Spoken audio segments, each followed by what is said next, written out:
Section 64. Vrihadaswa continued. Having destroyed that hunter, Damayanti, of eyes like lotus leaves, went onwards through that fearful and solitary forest, ringing with the chirp of crickets.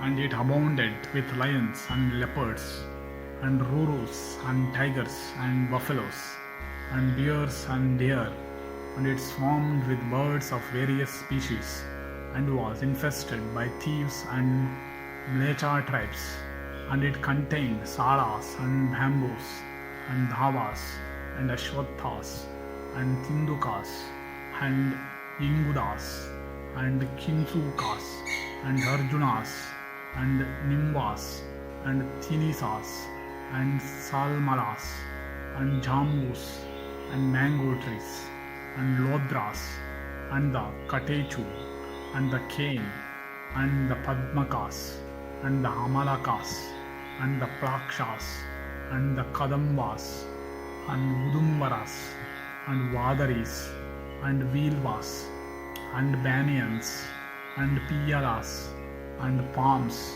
and date trees, and artakas, and vibitakas. And the princess of Vidarbha saw many mountains containing wars of various kinds, and groves resounding with notes of winged choirs, and many glens of wondrous sight, and many rivers and lakes, and tanks and various kinds of birds and beasts. And she saw numberless snakes and goblins, and rakshasas of grim visage, and pools and tanks and hillocks, and brooks and fountains of wonderful appearance. And the princess of Vidarbha saw there herds of buffaloes and boars and bears, as well as serpents of the wilderness. And safe in virtue and glory and good fortune and patience, Damayanti wandered through those woods alone in search of Nala, and the royal daughter of Bhima, distressed only at her separation from her lord, was not terrified at heart in that fearful forest.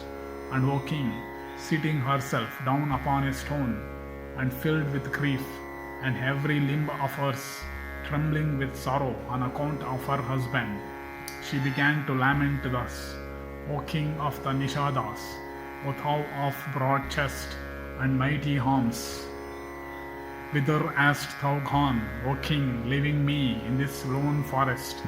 O hero, having performed the Ashwamedha and other sacrifices with gifts in profusion unto the Brahmanas, why hast thou, O tiger among men, played false with me alone?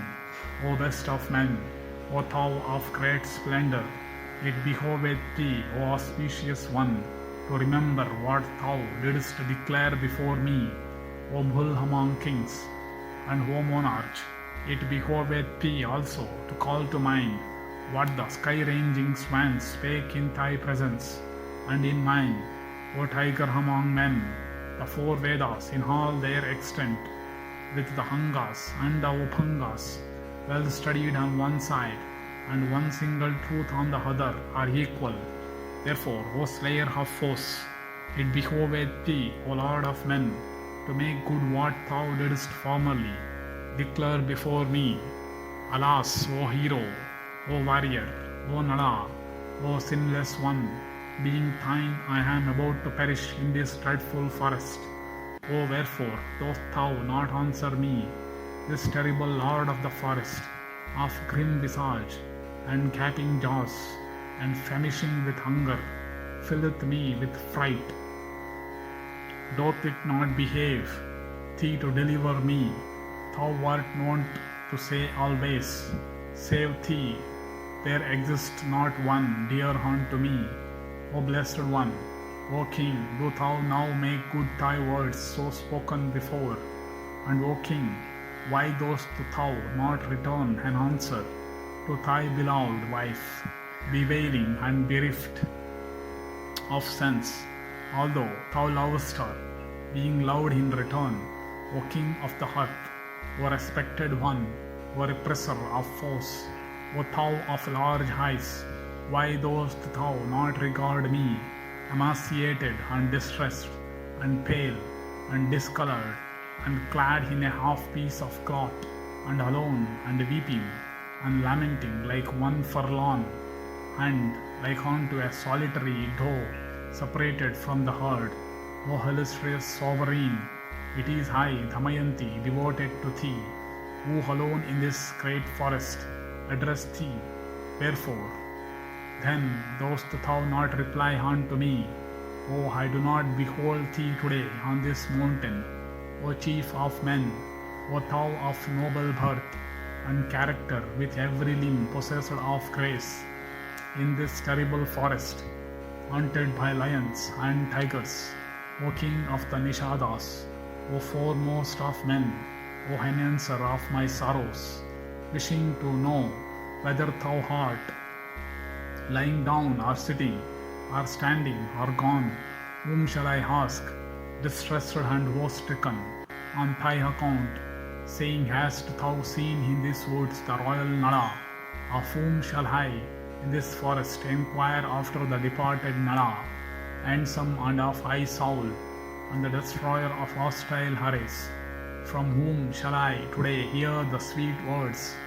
Is that royal Nala of eyes like lotus heavens, whom thou seekest, is even here. Yonder cometh the forest king, that tiger of graceful mien, furnished with 4 teeth and prominent cheeks. Even him will I accost fearlessly. Thou art the lord of all animals, and of this forest the king.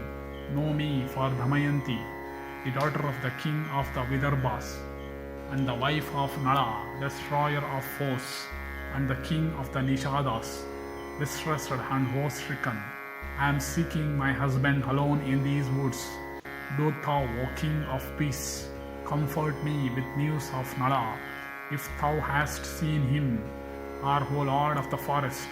If thou cannot speak of Nala, do thou then, O best of beasts, devour me and free me from this misery. Alas, hearing my plaintive appeal in the wilderness, this king of beasts heedeth me not, but heeth to the crystal river that rolleth towards the sea. Let me then, for tidings of the king, ask this king of mountains, this high and sacred hill, crested with innumerable heaven-kissing and many-hued and beauteous peaks, and bounding in various soars, and decked with gems of divers kinds, and rising like a banner over his broad forest, and ranged by lions and tigers, and elephants and boars, and bears and stags, and echoing all around with the notes of winged creatures of various species, and adorned with kinsukas, and asokas, and vakulas, and punnagas, with blossoming karnikaras, and dhavas, and plakshas, and with streams haunted by waterfalls of every kind, and abounding in crested summits. O sacred one, O best of mountains, O thou of wondrous sight, O celebrated hill, O refuge of the distressed, O highly auspicious one, I bow to thee, O pillar of the earth. Approaching, I bow to thee.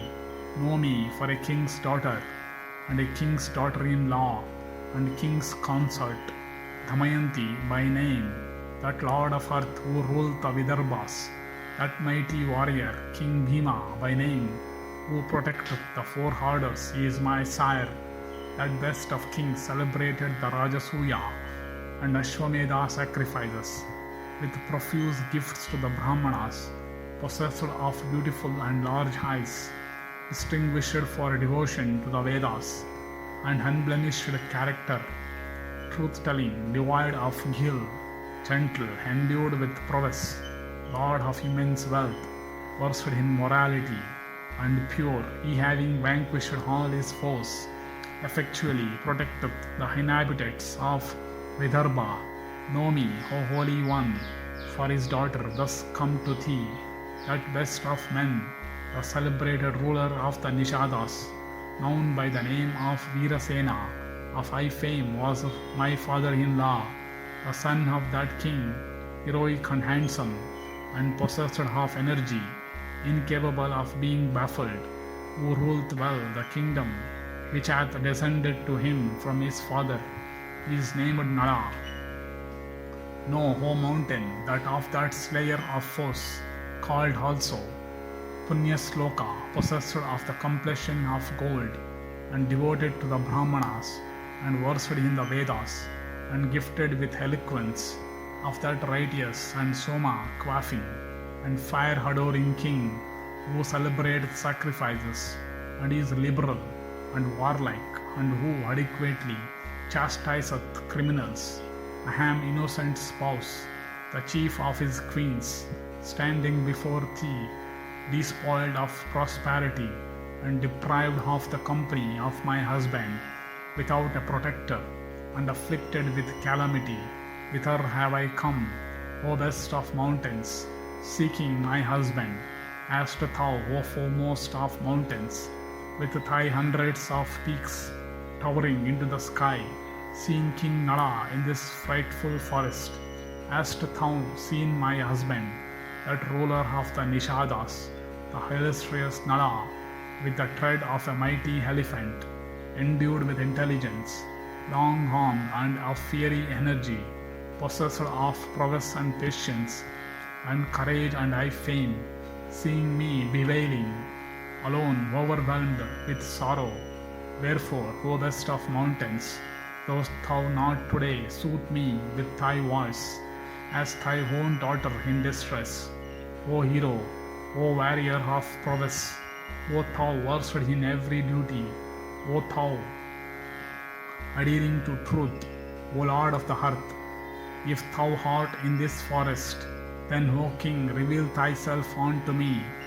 Oh, when shall I again hear the voice of Nala, gentle and deep as that of the clouds, that voice, sweet as Amrita of the illustrious king, calling me Vidarbha's daughter, with accents distinct and holy, and musical as the chanting of the Vedas, and rich and soothing all my sorrows. O King, I am frightened. Do thou, O virtuous one, comfort me. Having addressed that foremost of mountain thus, Damayanti then went in the northerly direction, and having proceeded 3 days and nights, that best of women came to an incomparable penance grove of ascetics, resembling in beauty a celestial grove, and the charming asylum she beheld was inhabited and adorned by ascetics like Vasistha and Bhrigu and Hatri, self-denying and strict in diet, with minds under control, endued with holiness, some living on water, some on air, and some on fallen leaves, with passions in check, eminently blessed, seeking the way to heaven, clad in barks of trees and deer skins, and with senses subdued,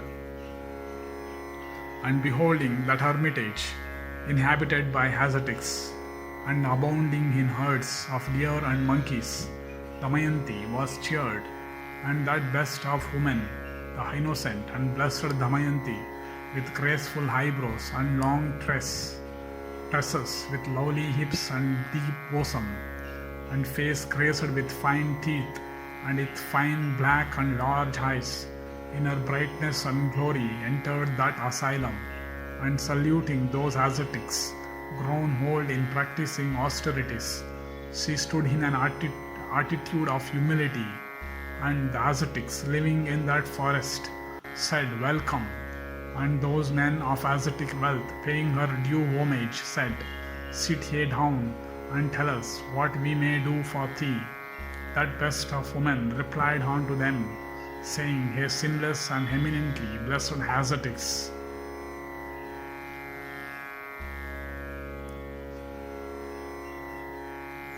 is it well with your austerities and sacrificial fire and religious observances and the duties of your own order?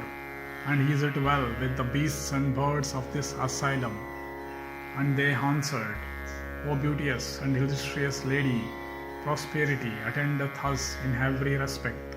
But O thou of faultless limbs, tell us, O thou heart, and what thou seekest, beholding thy beauteous form and thy bright splendor, we have been amazed. Cheer up and mourn not. Tell us, O blameless and blessed one, art thou the presiding deity of this forest, or of this mountain, or of this river? Damayanti replied unto those ascetics, saying, O Brahmanas, I am not the goddess of this forest, or of this mountain, or of this stream. O Rishis of ascetic wealth, know that I am a human being. I will relate my history in detail. Do hey, listen to me. There is a king, the mighty ruler of the Vidarbhas, Bhima by name, O foremost of regenerate ones. Know me to be his daughter, the wise ruler of the Nishadas, Nala by name, of great celebrity, heroic and ever victorious in battle.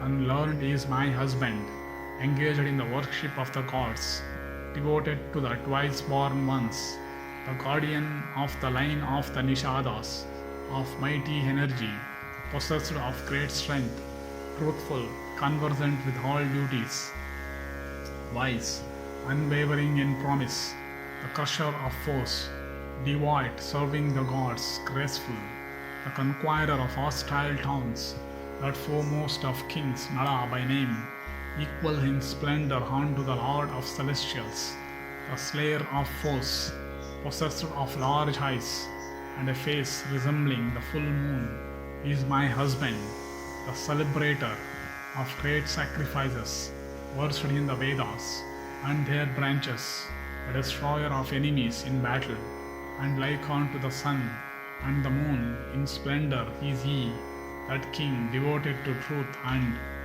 religion was summoned to dice by certain deceitful persons of mean mind and uncultured soul, and of crooked ways, and skillful in gambling, and was deprived of wealth and kingdom. Know that I am the wife of that bull among kings, known to all by the name of Damayanti, anxious to find out my missing lord. In sadness of heart am I wandering among woods and mountains and lakes, and rivers and tanks, and forests in search of that husband of mine. Nala, skilled in battle, eye-souled and well versed in the use of weapons, O hath King Nala, the lord of the Nishadas, come to this delightful asylum of your holy shelves. It is for him, O Brahmanas, that I have come to this dreary forest, full of terrors, and haunted by tigers and other beasts.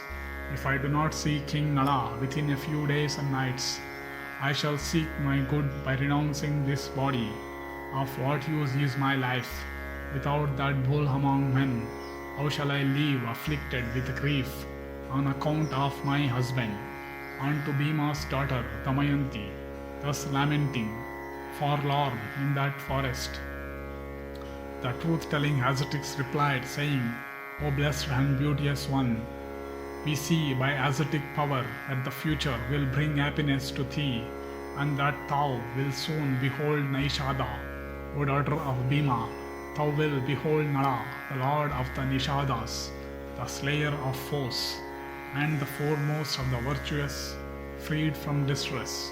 And O blessed lady, thou wilt behold the king, thy lord, freed from all sins and decked with all kinds of gems, and ruling the self-same city, and chastising his enemies and striking terror into the hearts of foes, and gladdening the hearts of friends, and crowned with every blessing.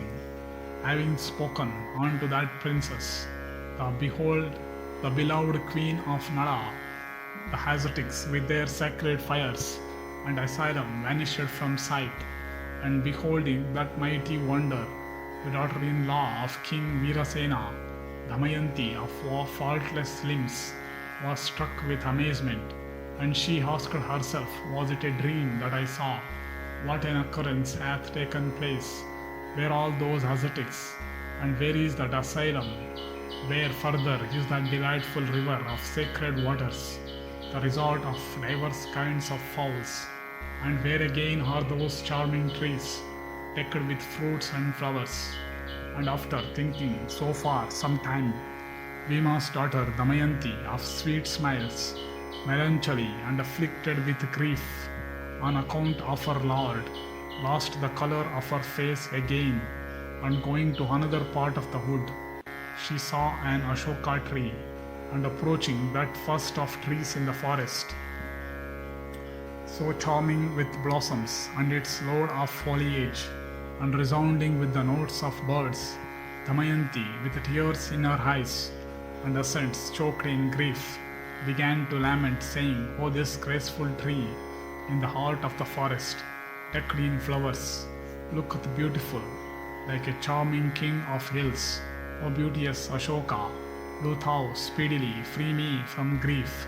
Hast thou seen King Nala, the slayer of foes, and the beloved husband of Damayanti, freed from fear and grief and obstacles?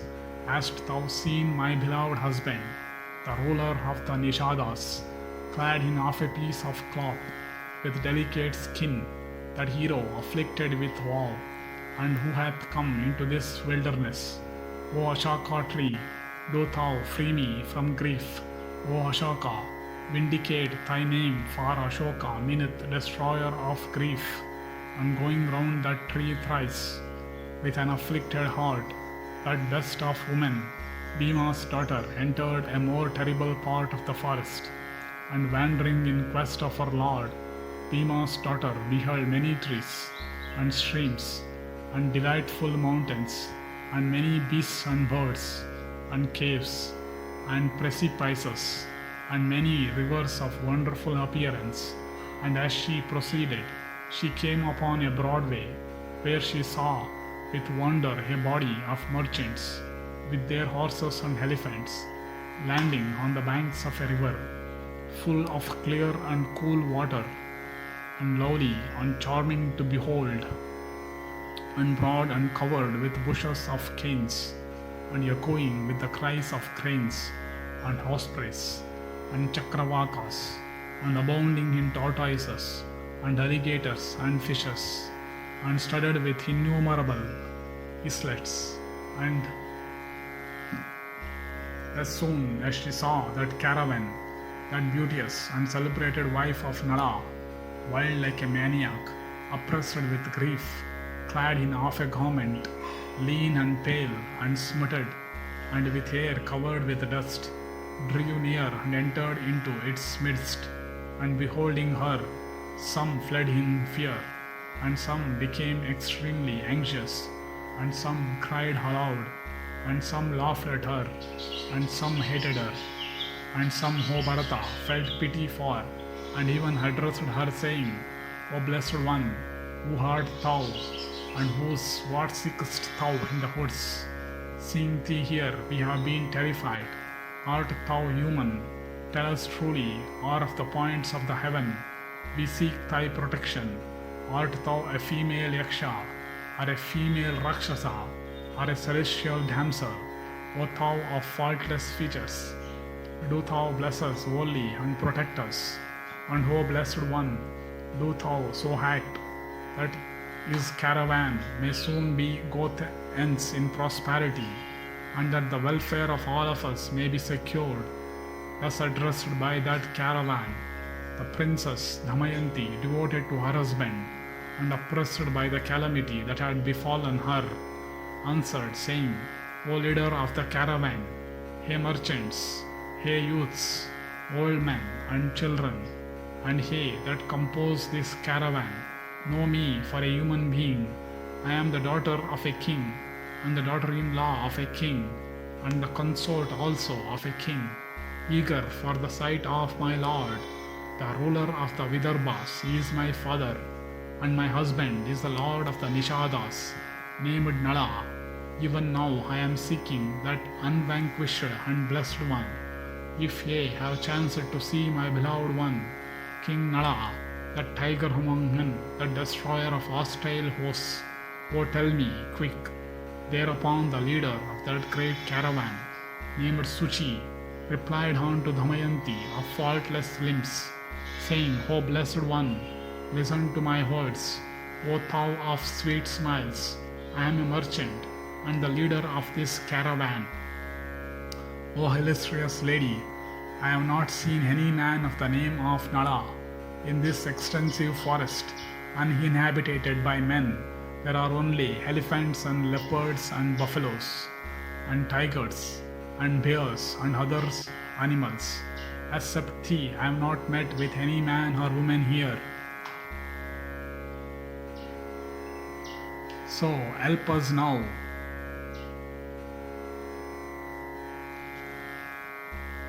Manibhadra, the king of Yakshas, thus addressed by them, she asked those merchants as well as the leader of the host, saying, It behoveth you to tell me whether this caravan is bound. The leader of the band said, O daughter of a great king, for the purpose of profit, this caravan is bound direct for the city of Suvahu, the truth-telling ruler of the Chadis. Thus endeth the 64th section in the Nalopakhyana Parva of the Vana Parva.